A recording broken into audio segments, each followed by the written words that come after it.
주일오 성경 공부 시작하겠습니다. 먼저 같이 기도하시겠습니다. 사랑하는 하나님, 은혜를 감사드립니다. 이 시간도 저희들이 다시 한번 주님 앞에 나와 주님의 말씀을 배우며 주님의 말씀을 듣고 우리의 잘못된 신앙을 바로잡고 또한 우리가 주님의 말씀에서 위로와 새 힘을 얻을 수 있도록 인도하셔서 감사드립니다. 주님의 말씀이 우리들에게 구원에 이르는 지혜가 있게 하고 또한 우리들을 바로잡아 주님의 뜻을 이루어드리며 귀하고 복된 삶을 살 수 있도록 인도하시는 귀한 축복의 말씀이요 구원의 말씀이오니 우리가 주님의 말씀을 겸손히 또 성령님의 도우심을 받아 잘 배울 수 있게 하시고 또 말씀을 우리 삶에 잘 적용하게 하시고 우리의 신앙이 새로워지고 삶이 새로워지고 우리의 사역이 새로워지며 하나님께 영광 돌리는 인생이 되도록 도와주시고 많은 사람들에게 은혜와 덕을 끼치는 삶이 되도록 도와주시고 우리 자신도 보람과 기쁨이 충만한 인생이 되도록 우리를 은혜로 인도하시고 도와주시옵소서. 이 시간도 성령님께서 친히 우리들에게 주님의 진리의 말씀으로 충만히 채워주시옵소서. 주님께 모든 것을 맡기옵고 예수님 이름으로 기도드리옵나이다. 아멘.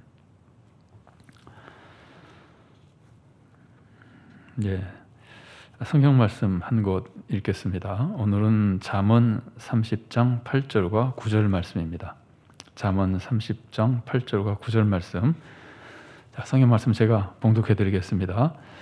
곧 헛된 것과 거짓말을 내게서 멀리 하옵시며 나로 가난하게도 마옵시고 부하게도 마옵시고 오직 필요한 양식으로 나를 먹이시옵소서.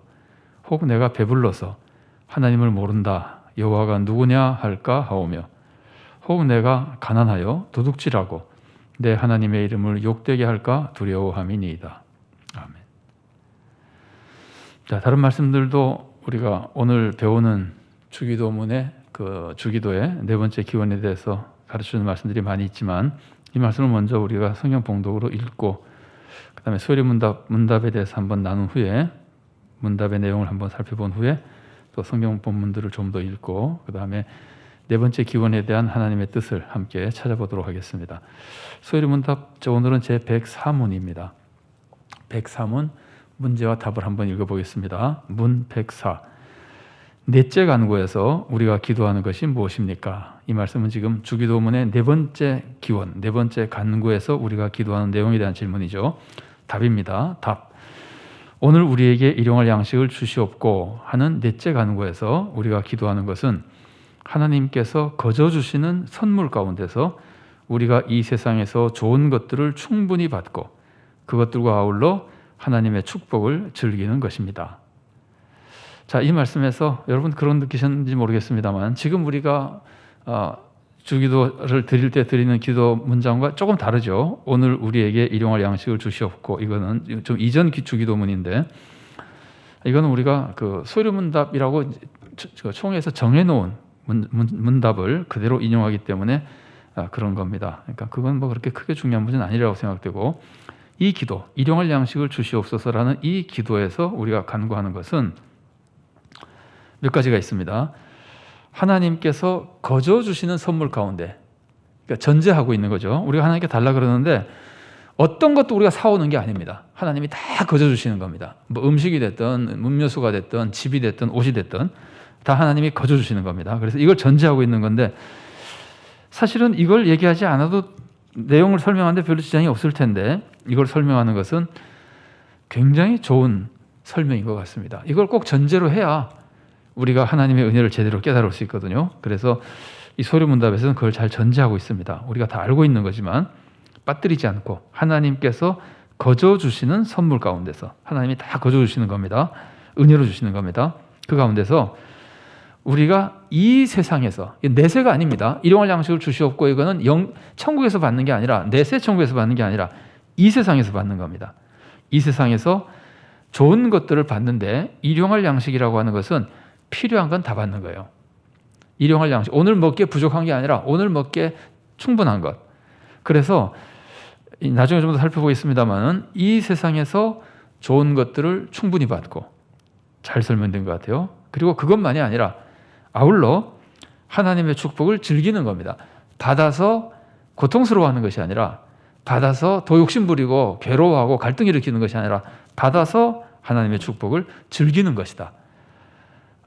그러니까 주기도에서 말하는 그 문장만을 설명이 아니라 그 배경에 있는 혹은 그 안에 들어있는 신앙의 마음, 자세를 잘 가르쳐주는 설명이라고 생각됩니다.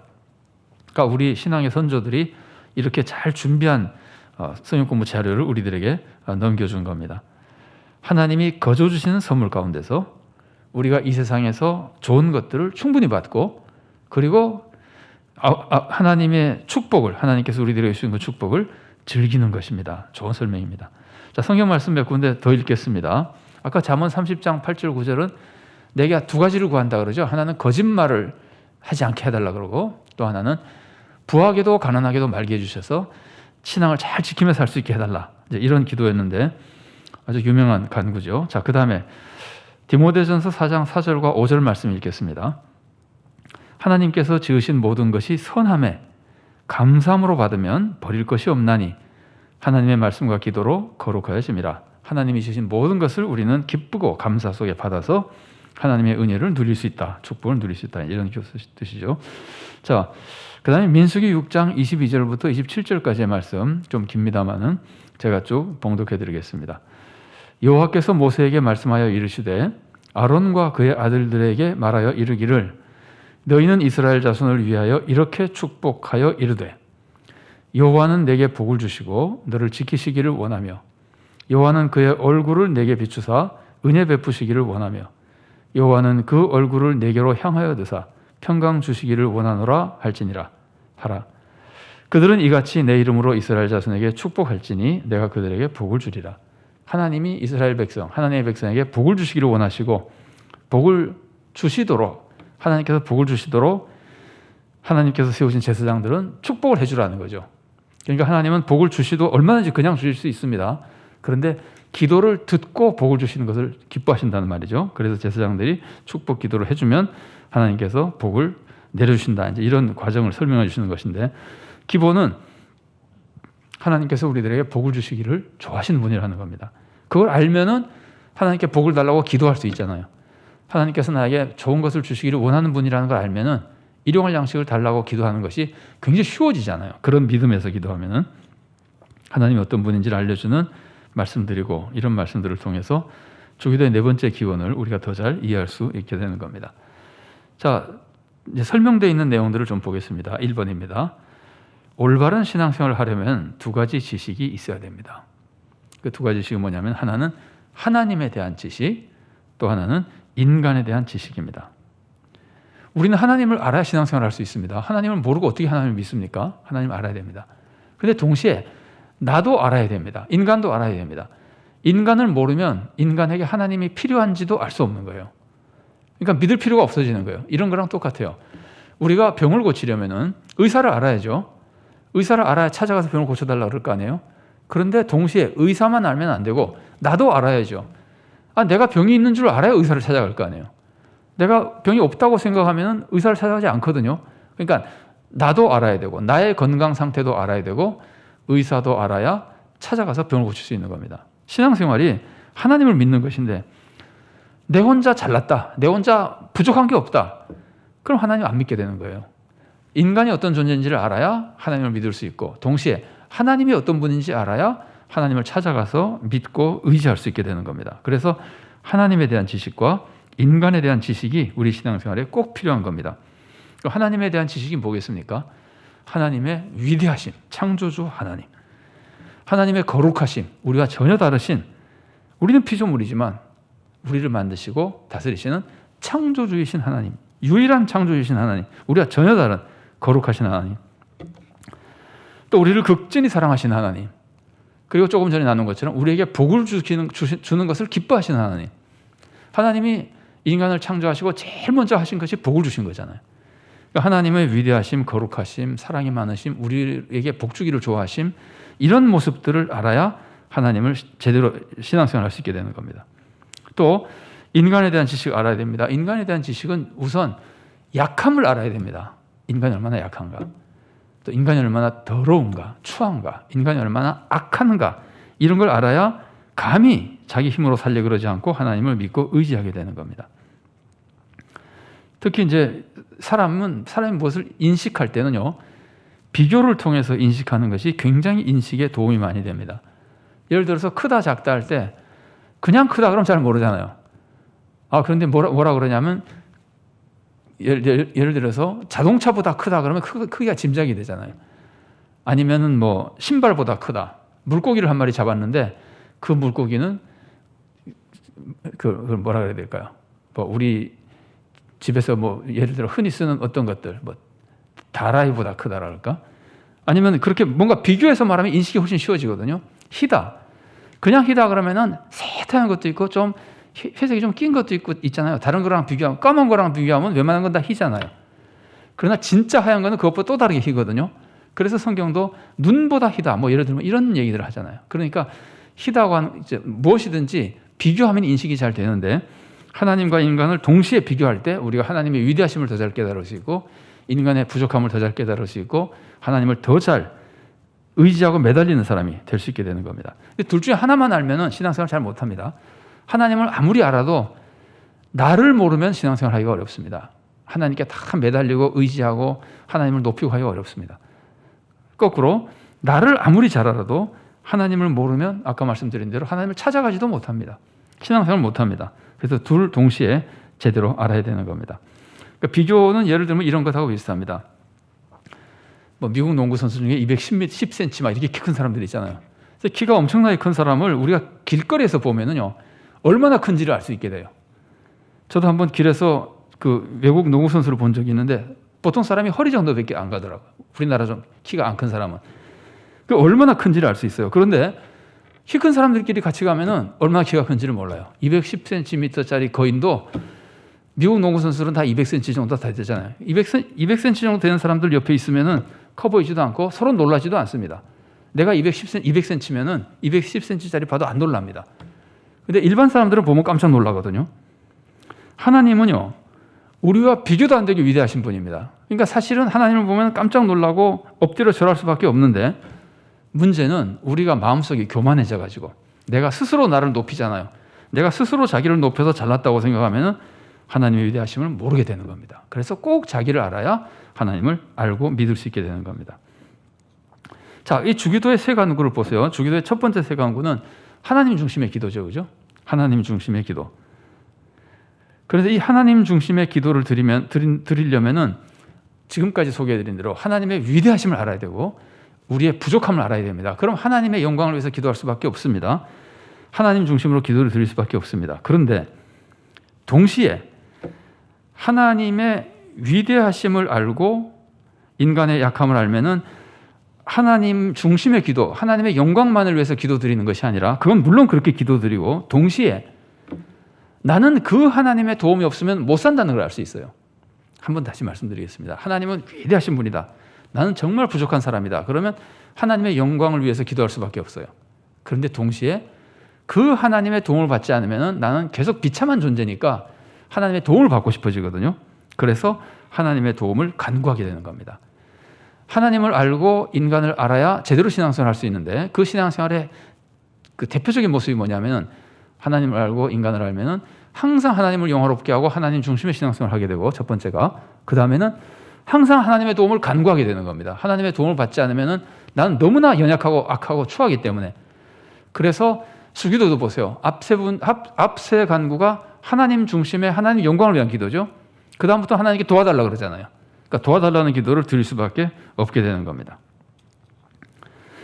자, 우리의 이제 도와달라는 기도, 나를 좀 도와주십시오라고 하는 우리의 간구 중에서 우리를 위한 간구 중에서 첫 번째로 나오는 것이 이 네 번째 간구입니다.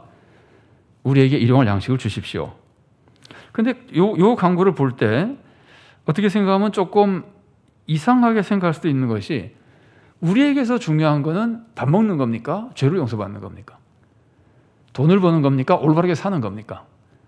하나님과의 관계가 올바르게 되는 것이 밥 먹는 것보다 더 중요하잖아요.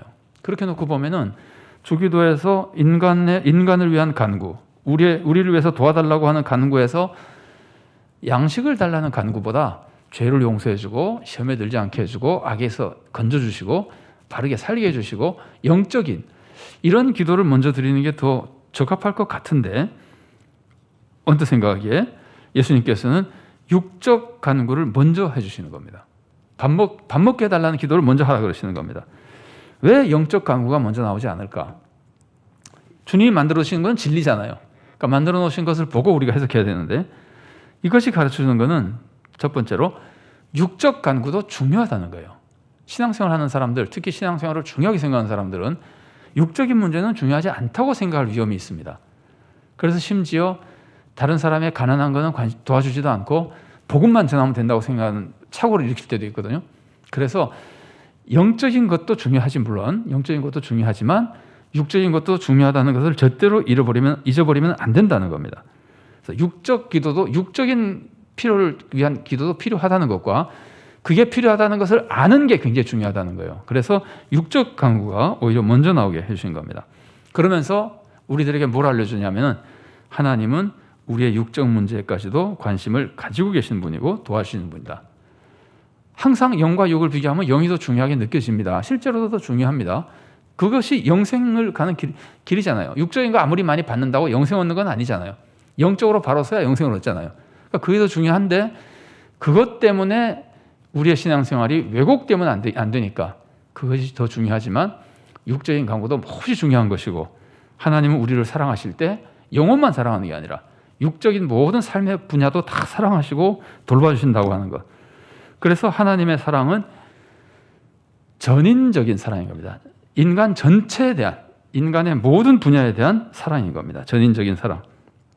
그래서 육적인 기도가 중요하다는 것을 알려주고, 하나님은 우리의 육적인 문제에 관심을 가지고 계신다는 걸 알려주고, 그리고 또 한 가지는요, 육적인 문제가 생기면은 영적 문제가 생기기 쉽습니다. 그래서 우리가 영적인 유익을 주려면은 육적인 유익도 줘야 되는 겁니다. 육적인 문제가 생기면 어떤 문제가 생기냐면은, 영적으로 어떻게 되냐면은, 우리가 잘 아는 속담에 이런 말이 있잖아요. 사흘 굶어서 도둑질하지 않는 사람이 없다. 그러면 굶는 거는 육적인 문제인데 결국 어떻게 되냐면은 도둑놈이 되어버리잖아요. 악한 행동을 하게 되잖아요. 영적으로 죄를 짓게 되잖아요. 그러니까 육적인 문제를 우리가 잘 돌봐주지 않으면은 영적인 문제가 생기기 때문에, 정말 영혼을 사랑하는 사람이라면은 육적인 문제도 돌봐줄 수밖에 없는 겁니다. 자, 그리고 이제 우리가 기억해야 될 것이, 우리 이웃을 사랑할 때도 하나님이 우리들을 전인적으로 사랑하신다면, 영적인 문제, 육적인 문제를 다 돌봐주시는 분이라면 우리도 이웃을 사랑할 때 영적인 문제, 육적인 문제를 다 돌봐줘야 되는 겁니다. 이웃을 사랑한다 그러면서 나는 영혼을 사랑하니까 그 사람이 구원받도록 교회 나오게 하는데 내가 최선을 다하지만 삶에는 별로 관심이 없다 그러면 그건 거짓말이 되는 겁니다. 그 사람은 영혼만도 사람이 아니고 육신만도 사람이 아니고 영육이 다 있는 것이 사람이잖아요. 어떻게 사람을 사랑하는 사람이 그 사람의 영적인 것만 사랑하고 육적인 것 사랑하지 않겠어요? 그래서 하나님이 우리를 사랑하는 모습처럼 우리도 이웃을 사랑하기 위해서 이웃의 전인적인 영혼의 문제, 육적인 문제를 다 사랑해야 되는 겁니다. 그런데 재밌는 거는 아까 보세요. 육적인 문제가 생기면 영적인 문제가 생기기 쉽다 그랬잖아요. 굶으면 도둑질하는 것처럼. 그런데 거꾸로 육적으로 도움을 받으면은 영적으로도 도움을 받기가 쉽습니다. 여기서 이제 육적으로 도움을 받는다고 하는 것은 육적인 사람끼리만이 아니라 이제 교회를 예를 들어 봅시다. 교회가 지역 사회에 어려운 사람들을 육적으로 도와주면은, 가난한 사람들에게 쌀을 갖다 주고, 예를 들면 어려운 사람들 찾아가서 위로해 주고, 그런 육적인 삶을 계속 도와주면은 전도가 잘 되겠습니까? 잘 안 되겠습니까? 잘 되죠. 사회 선교, 어려운 사람을 돕는 일을 많이 해가지고 교회가 굉장히 부흥한 교회가 있었어요. 근데 그 교회 목사님이 한번 이런 말씀하시는 걸 들은 적이 있어요. 그 지역 사회 어려운 사람들을 도와주는데, 그냥 이제 상징적인 표현이겠죠. 어느 어려운 가정에 쌀 한 가마니를 갖다 주면은 그 쌀 다 먹기 전에 교회 나온다는 거예요. 그러니까 육적인 사랑을 베풀어 주면은 사람들이 교회를 혹은 성도를 사랑하게 되고 복음을 더 잘 받아들이게 되는 겁니다. 예수님이 오병이어의 기적으로 사람들에게 밥을 먹여줬잖아요. 왜 먹여줬습니까? 배고픈 것이 안타까워서도 먹여주셨지만 동시에 그렇게 사랑과 권능을 보여주면 예수님을 더 잘 믿게 된다는 말이죠. 구원 얻도록 하기 위해서 또한 도와주신 거거든요. 그래서 우리가 육적인 도움을 주는 것이 결국은 영적인 도움을 주는 것과 연결되어 있는 겁니다. 어려움도 도와주고 아니면 선교도 되고 그래서 우리가 그 육적인 문제, 우리도 하나님이 우리들의 육적인 문제에 관심이 있는 것처럼 우리도 이웃의 육적인 문제에 관심을 가져야 되는 겁니다. 특히 주기도는 우리에게 일용할 양식을 달라 그러잖아요. 그러니까 나만 주십시오가 아니고 우리에게 달라 그러니까 나에게 많이 주시면은 난 다른 사람에게 주면서 이웃의 육적인 문제를 돕고 사랑을 베풀어야 되는 겁니다. 자, 이따 조금 더 살펴보게 될 겁니다. 그 부분은.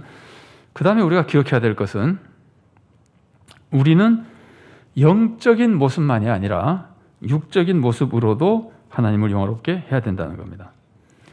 우리는 찬양하고 기도하고 함으로써 하나님을 영화롭게 할 수 있습니다.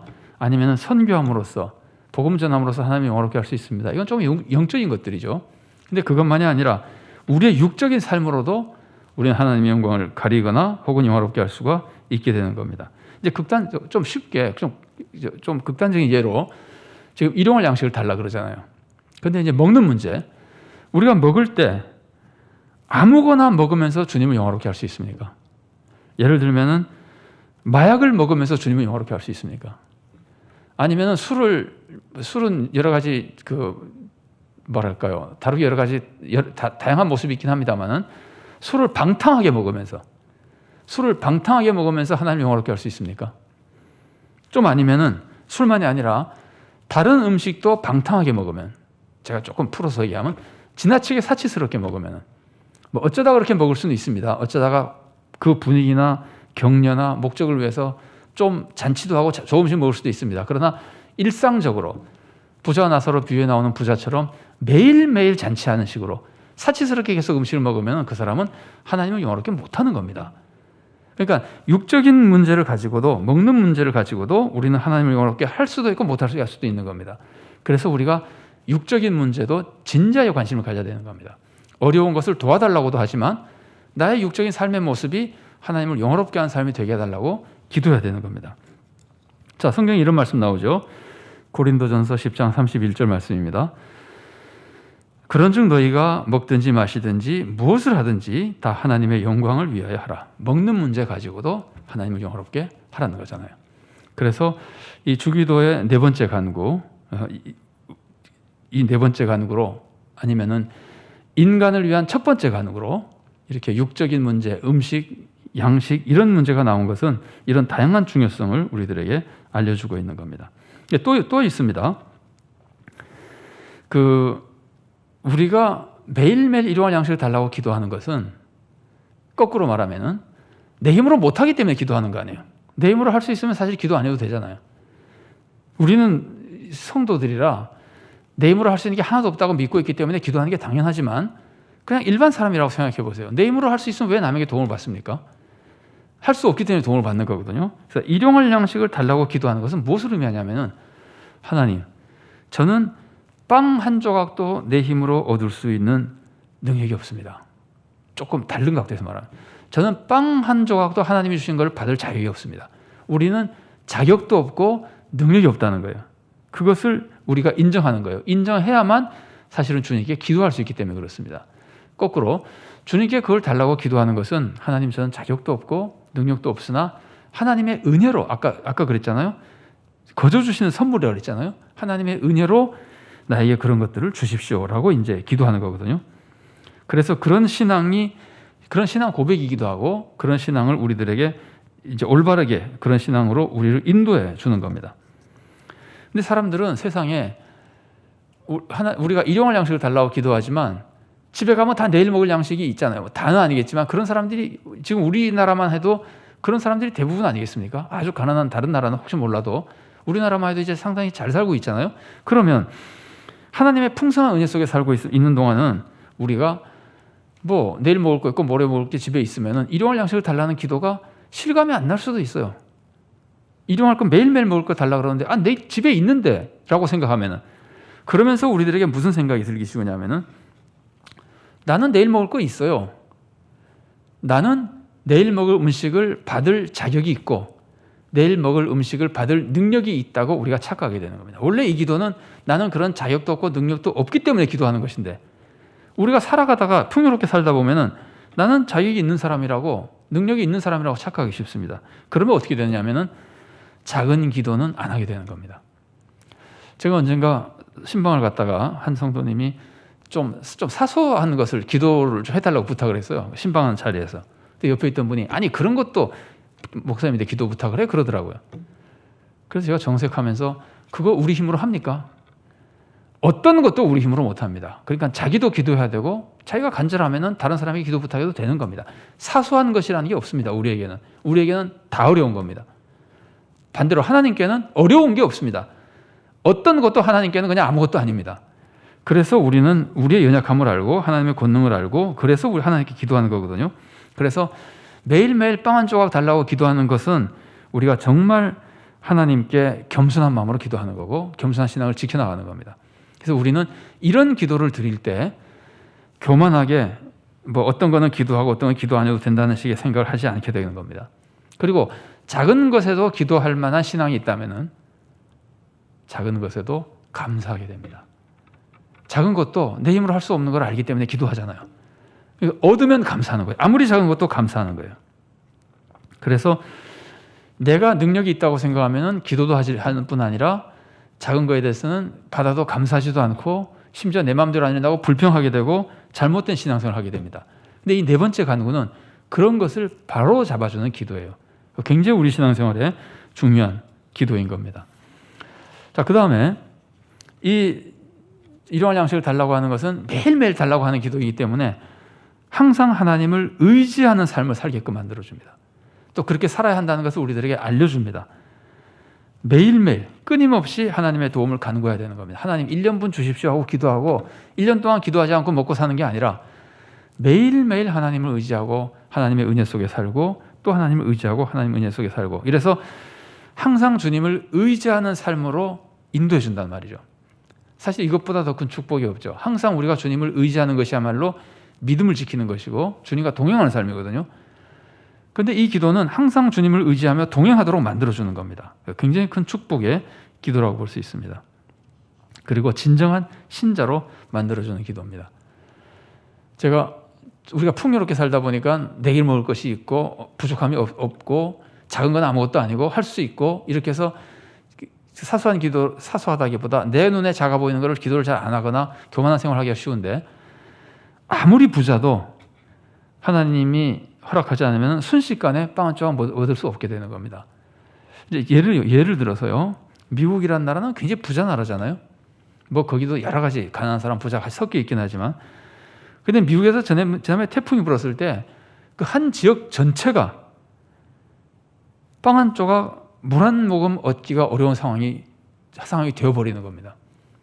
하나님이 허락하시지 않으시면은 하나님이 다 인도해 주시고 평안을 주시니까 우리가 쉽게 먹고 살고 있지만 하나님이 허락하시지 않으면 언제든지 우리는 빵 한 조각 얻을 수 없는 입장에 빠지고 물 한 모금 마실 수 없는 입장에 빠져버리게 되는 겁니다. 그러니까 우리가 하나님이 누구냐 인간이 누구냐를 알아야 되는 것처럼 그걸 아는 데서부터 올바른 신앙생활하고 이제 기도를 드리는데 주기도 이 네 번째 기도가 우리들의 그걸 알려주는 겁니다. 우리는 항상 일용할 양식을 달라고 기도해야 되는 사람이다. 그래서 이제 한 끼 식사에도 진심으로 감사를 하게 되고 그러면 그 감사가 하나님께 기쁨을 드리게 되고 하나님께 기쁨을 드리게 되는 것이 우리가 원하는 신앙생활이잖아요. 올바른 신앙생활을 하게 되고 또 항상 하나님의 은혜 안에 살게 되는 겁니다. 감사하는 사람은 하나님께 기쁨을 드리고 계속해서 하나님의 은혜 안에 삽니다. 이게 네 번째 간구를 드리는 사람이 이렇게 감사하는 사람이 된다는 말이에요. 늘 기도를 하니까 기도 응답을 깨닫게 되고 자, 그 다음에요.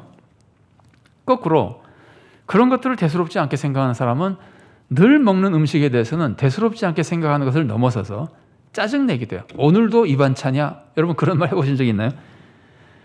여러분 늘 먹는 음식에 짜증내고 불평하다가 아주 그냥 무서운 벌을 받은 사람 있죠? 이스라엘 백성이 광야에서 만나 먹다가 만나가 싫다고 짜증스럽다고 사실은 뭐 인간적으로 힘들기도 하지 않았겠어요? 아무리 좋은 거라도 매일 그것만 먹으면은.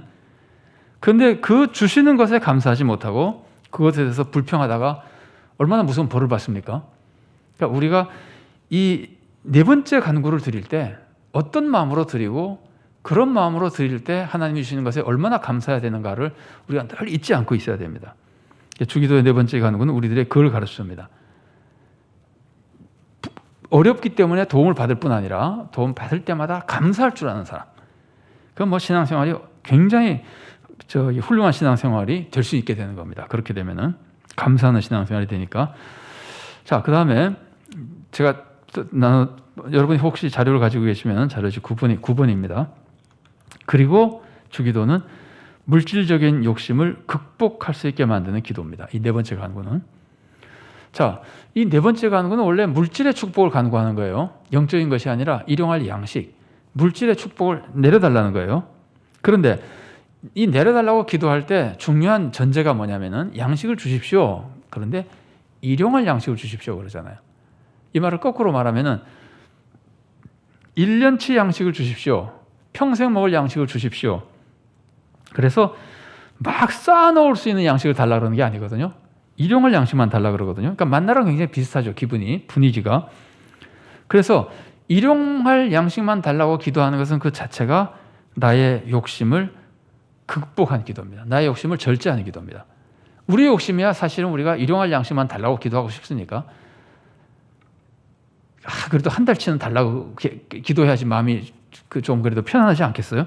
그런데 그런 기도를 드리지 않고 우리는 예수님이 가르쳐 주셨기 때문에 아무 생각 없이 그냥 기계적으로 드리기도 하고 당연히 드린다고 생각하고 드리기도 하지만 실제로 우리가 다른 기도를 드릴 때 이 마음을 가지고 있다고 생각해 보세요. 사실은 뭐 엄청난 기도죠. 우리가 다른 기도를 드릴 때 이렇게 하루만 위해서 기도합니까? 그렇지 않잖아요. 막 평생 10년, 20년 놓고 막 기도하잖아요. 그런데 이렇게 항상 의지하도록 일용할 양식을 구하고 있는 것은 굉장히 욕심을 절제하고 있는 모습이고 기도의 본질적으로 올바른 모습인 겁니다. 그러니까 이 기도는 욕심을 채우려고 하는 기도도 아니고 물질에 매달려 있는 기도도 아닙니다. 물질만 많으면 된다는 기도도 아니고 물질에 매달려서 물질을 얻기 위해서 그냥 거기에만 온갖 심정을 다 쓰고 있는 그런 기도도 아닙니다. 그래서 일용할 양식을 기도하고 주님의 도우심을 의지하고 또 받으면 감사하고 그래서 항상 이 기도는 우리가 감사와 만족 속에 한 끼를 받으면 그것으로 만족하고 감사하는 사람, 내일 먹을 것을 염려하지 않을 정도로 주님을 신뢰하는 사람. 물론 하나님은 주시지만 우리의 마음은 그렇다는 말이죠. 그래서 감사와 만족에 참된 신앙생활을 할 수 있도록 우리를 이끌어 주는 기도인 겁니다. 이 기도와 비슷한 말씀 중에 이런 말씀이 있습니다. 디모데전서 6장 8절 말씀입니다. 우리가 먹을 것과 입을 것이 있은즉 족한 줄로 알 것이니라. 일용할 양식을 달라는 기도가 굉장히 비슷하죠.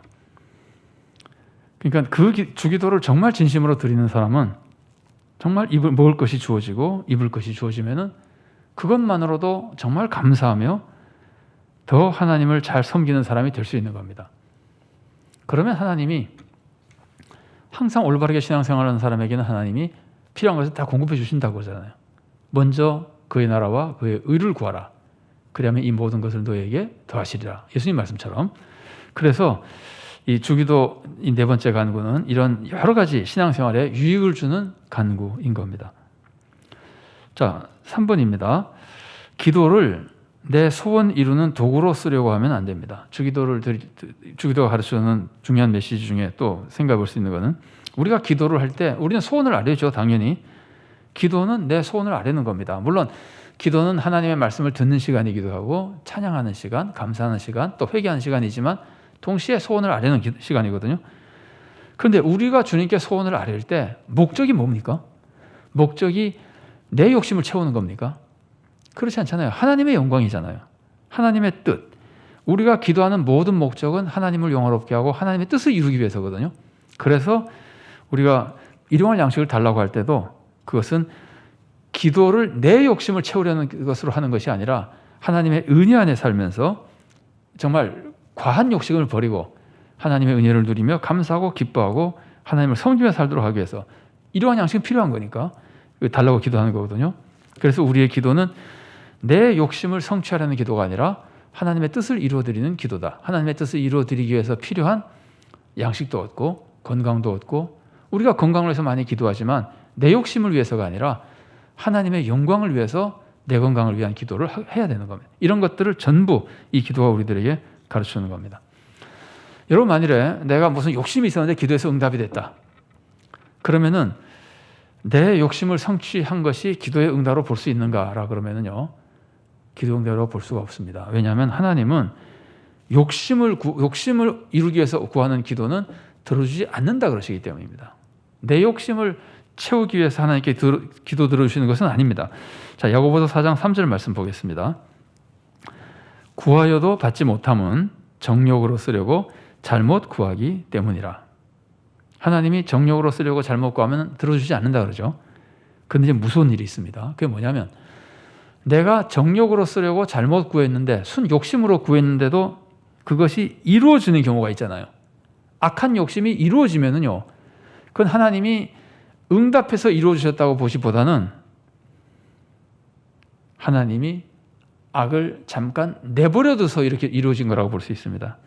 이건 이제 이렇습니다. 우리가 하나님 나라에 대해서 나눴었지만, 하나님은 모든 것을 다스리시니까 나에게 악한 일이 일어나는 것도 하나님이 다 허락한 상태입니다. 그러니까 하나님이 허락한 상태에서 이루어지는데, 하나님이 그 기도에 대한 응답으로 네가 그렇게 기도하니까 내가 그대로 해줄게 하고 응답해 주는 것이라고 보기는 어렵단 말이에요. 왜냐하면 욕심으로 구한 것이라 하나님은 그것을 응답해 주신 것이 아니라 방치라 그럴까요?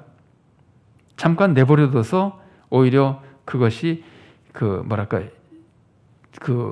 시험하는 것이라고 할까? 그래서 우리가 만일에 내가 악한 욕심으로 기도한 것이 이루어져 가지고 이제 욕심이 채워졌잖아요. 그런데 이걸 가지고 하나님이 응답해 주신 것이라고 영적으로 교만해진다고 하면은 이거는 참으로 어리석은 일입니다. 악한 욕심이 이루어진 거는요, 영적으로 전혀 자랑거리가 아니에요. 이건 하나님이 지금 시험하시는 것이고, 하나님이 지금 이것을 내버려 두신 거예요. 악을 허용하시고 있는 것 뿐이에요. 하나님의 기쁘신 뜻으로 이루어 주시는 것이 아니에요. 자, 좀 다른 각도에서 한 가지 좀 생각해 보겠습니다. 여러분, 우상을 숭배했는데 이루어진다. 그럼 그게 하나님이 너 우상 숭배 잘했으니까 이루어졌다, 그렇게 이루어 주신 겁니까? 그게 아니잖아요. 그게 하나님이 내버려 두면서 시험하시는 거거든요.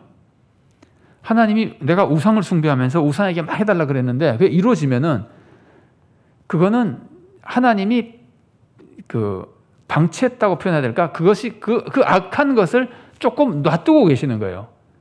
시험하고 나중에 이제 이 사람을 다른 방법, 벌을 내리거나 이래서 잡아주기 위한 거거든요. 그러니까 이거는 시험이고, 그 다음에는 악의 허용의 모습이지 하나님이 잘했다고 이루어주신 것이 아니라는 말이에요. 자, 성경 한번 읽어보겠습니다. 신명기 13장 1절부터 3절까지 제가 봉독해드리겠습니다. 너희 중에 선지자나 꿈꾸는 자가 일어나서 이적과 기사를 내게 보이고 그가 내게 말한 그 이적과 기사가 이루어지고 너희가 알지 못하던 다른 신들을 우리가 따라 섬기자고 말할지라도 너는 그 선지자나 꿈꾸는 자의 말을 청종하지 말라. 이는 너희의 하나님 여호와께서 너희가 마음을 다하고 뜻을 다하여 너희의 하나님 여호와를 사랑하는 여부를 알려하사 너희를 시험하심이니라.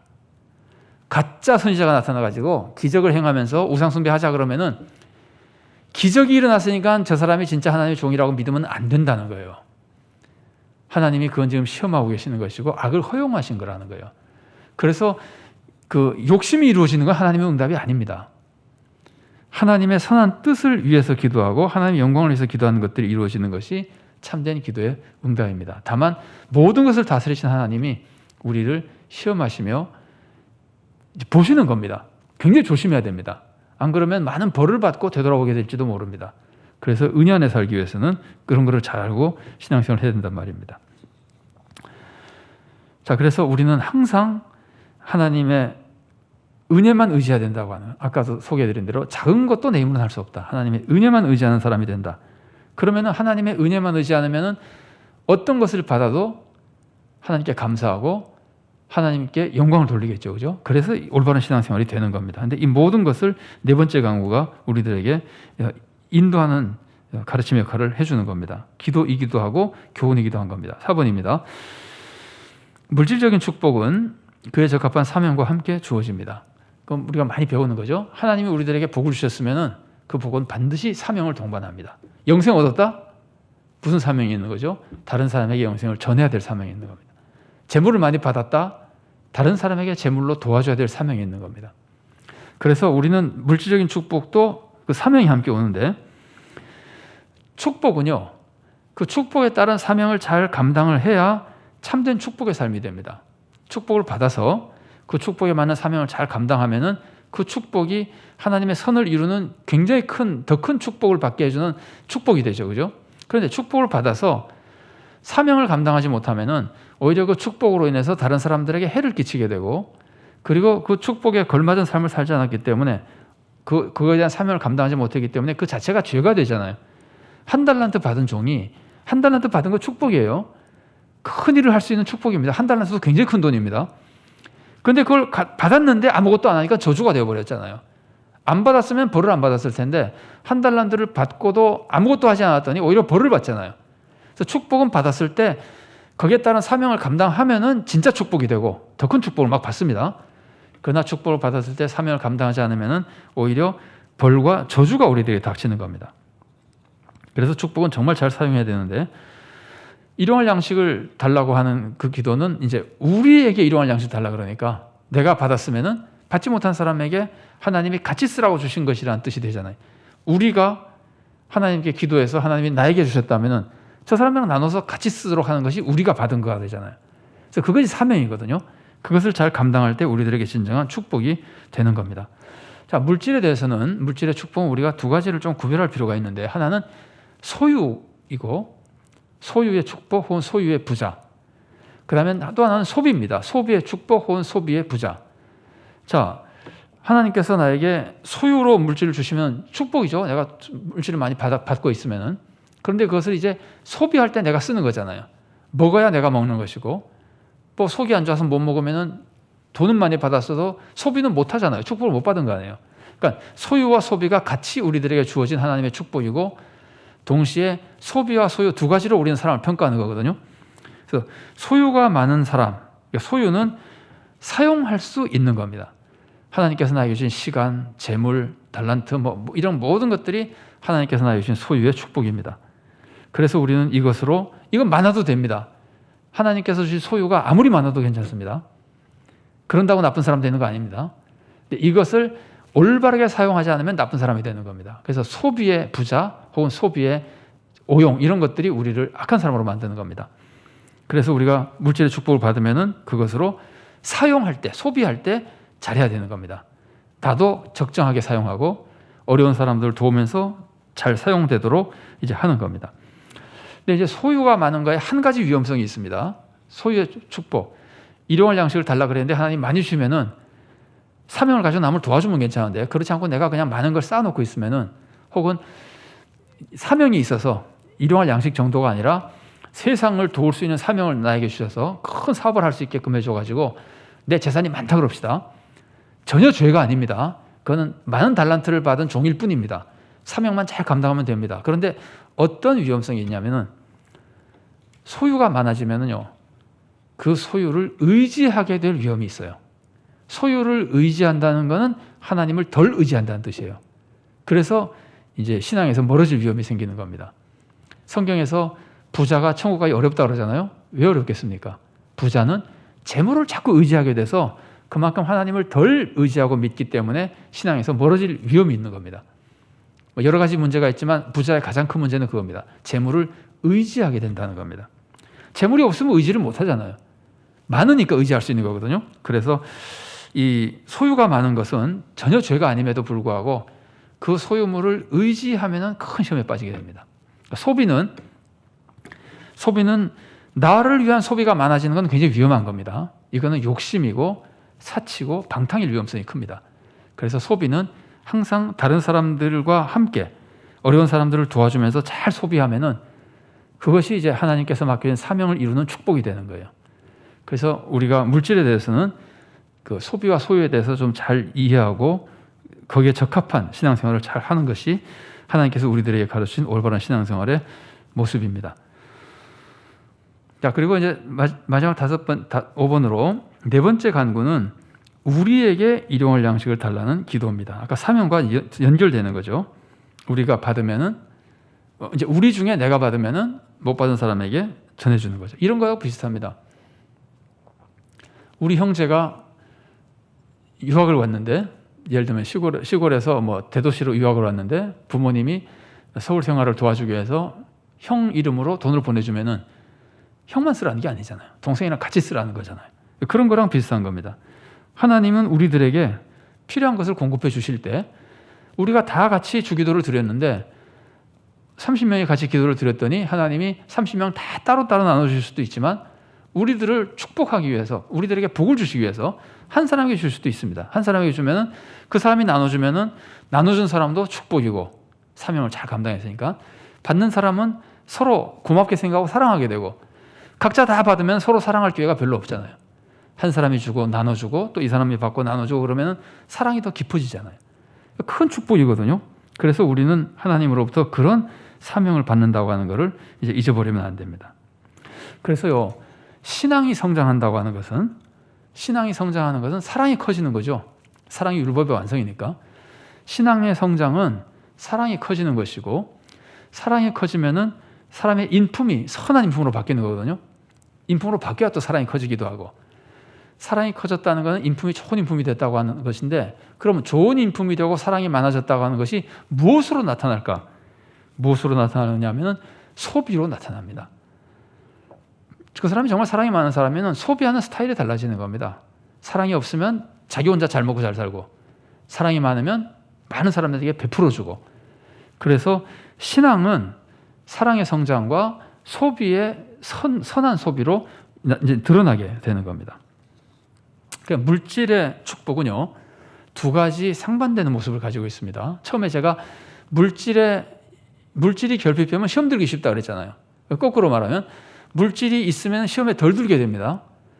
너무 가난하면 도둑질하는데, 잠언 말씀처럼 가난해서 도둑질하면 하나님께 영광이 안 되잖아요. 그러니까 너무 가난하지 않게 해달라고 그러잖아요. 그러니까 재물이 있으면은 죄도 덜 짓고, 그러니까 시험에 덜 들게 됩니다. 요거는 굉장히 좋은 점인데, 거꾸로 재물이 있는 것이 시험에 들게 될 때도 있어요. 그게 뭐냐면은 재물이 많은데 남에게는 도저히 주고 싶지 않다. 욕심만 부리면은 이거는 재물이 많은 것이 저주가 되거든요. 그래서 재물은, 하나님께서 허락하신 재물은 우리가 시험을 피하는 축복이 되기도 하지만 또 다른 각도에서는 시험거리가 되기도 합니다. 그래서 우리가 올바른 신앙생활을 해야 되는데 이것을 도와주는 기도가 일용할 양식을 달라고 하는 기도입니다. 그래서 이 기도로 우리가 하나님의 도움을 받고 은혜 속에 축복을 받고 살기도 하지만 동시에 이 기도를 드림으로써 바른 신앙을 지켜서 우리도 올바른 성도가 되고 남에게도 덕을 끼치고 하나님의 더 큰 뜻을 이루어드리고 더 큰 은혜 속에 살 수 있는 축복의 성도가 될 수 있는 겁니다. 아무쪼록 이 기도가 우리들에게 또 우리 모두에게 큰 은혜와 축복을 주는 귀한 기도가 될 수 있기를 바랍니다. 토의 문제 잠깐 보겠습니다. 1번입니다. 영적인 간구보다 육적인 간구가 먼저 나온 것에서 느낀 점을 말씀해 주십시오. 주기도에서 예수님이 음식 달라는 걸 먼저 기도하는 것에서 느낀 점이 무엇인지 생각해 보시고 나누면 좋겠습니다. 2번입니다.